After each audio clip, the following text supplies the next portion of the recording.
আমাকে আপনাকে কোরআন থেকে দূরে সরানোর চক্রান্তে মেতেছে। চলেন, শয়তানের এক নম্বর ধোঁকা, মা নাহাকুমা রাব্বুকুমা আন হাযিহিশ শাজারা। যা জিজ্ঞেস করতেছে, হুজুর ফল কেন খান না? তো বাবা মার পক্ষ থেকে জবাব আসছে, আল্লাহ নিষেধ করেছেন সেই জন্য খাই না। তো শয়তান বলে কি জানেন, আরে হুজুর আল্লাহর কথা তো আপনারা বুঝেন নাই। কি মা নাহাকুমা রাব্বুকুমা আন হাযিহিশ শাজারা? ওলামায়ে কেরাম তো বুঝেন, মারিফা নাকেরার পেজ দিছে। কি বুঝাইতে চাইছে শয়তান? ধরেন এই লাইনে 10টা কাঁঠাল গাছ, আল্লাহ নিষেধ করেছেন লা তাকরাবা হাযিহিশ শাজারা, এই কাঁঠাল গাছের কাছে যাবেন না। শয়তান জায়গা কি বলে জানেন, যে আল্লাহ তো 1 নম্বর গাছটা আশ-শাজারা নির্দিষ্ট গাছ, এই গাছের কাঁঠাল খাইতে নিষেধ করেছেন, আরো যে 9 গাছ রয়ে গেছে ওইটা তো নিষেধ করে নাই। তাইলে আল্লাহর কালামের সর্বপ্রথম ব্যাখ্যা দিল কে? হ্যাঁ, মুফাসসির হুজুরের নাম কি? জোরে বলেন। আরে আশ্চর্য, জোরে কোন? মুফাসসির হুজুরের নাম কি?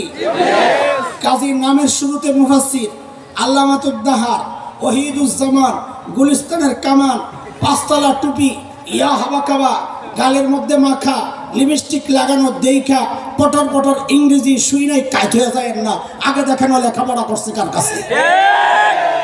শয়তান আল্লাহর কালামের ব্যাখ্যা দিচ্ছে একজন নবীর সামনে। কার সামনে? বলেন বলেন, কার সামনে? শুনেন, আগে বিষয়টা বুঝেন। শয়তানের পদ্ধতি আগের গুলো, বর্তমান সময়ে শয়তান খালি মোড়ক চেঞ্জ করেছে, প্যাকেট চেঞ্জ করেছে। সময়ের আলেম হিসাবে আমাদের জিম্মাদারি ওই প্যাকেট ছিঁড়ে আপনাদেরকে ভেতরের জিনিস বের করে দেখানো, ভাই জিনিস কিন্তু আগেরটাই, শুধু পোটলা চেঞ্জ হয়েছে। শয়তান আল্লাহর কালামের ব্যাখ্যা দিয়েছে নবীর সামনে। আমরা অবাক হচ্ছি? অবাক হওয়ার কোনো কারণ নাই। কেন এই ধোঁকা, এই পদ্ধতি এখনো চলেছে? কেমনে? শয়তান আল্লাহর কালামের ব্যাখ্যা দিয়েছে নবীর সামনে, এখন শয়তানের দোসররা আল্লাহর কালাম আর শরীয়তের ব্যাখ্যা দেয় নবীর ওয়ারিস ওলামাদের সামনে। এখন মুফতি আব্দুল মালিক হাফিজাল্লাহকে দিন শিখতে হয় একজন পাগড়িওয়ালা ইঞ্জিনিয়ারের কাছে। এখন মুফতি আব্দুল মালিক হাফিজাহুল্লাহর দিন শিখতে হয় একজন পাগড়িওয়ালা ডাক্তারের কাছে। আরেকজন বড় মুফতি সাহেব তো পালাইছেন, তিনি বলে সিয়াসিত্তার মুহাদ্দিস ছিলেন, আবার রাস্তায় রাস্তায় গানও গাইতেন ব্যাখ্যা যায় কইয়া। হায় হায়, কত বড় মুহাদ্দিস, সুবহানাল্লাহ।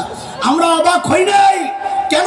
শয়তান আল্লাহর কালামের ব্যাখ্যা দিয়েছে নবীর সামনে, শয়তানের দোসররা শরীয়তের ব্যাখ্যা দিচ্ছে আলেমের সামনে। এটা নতুন কিছু না।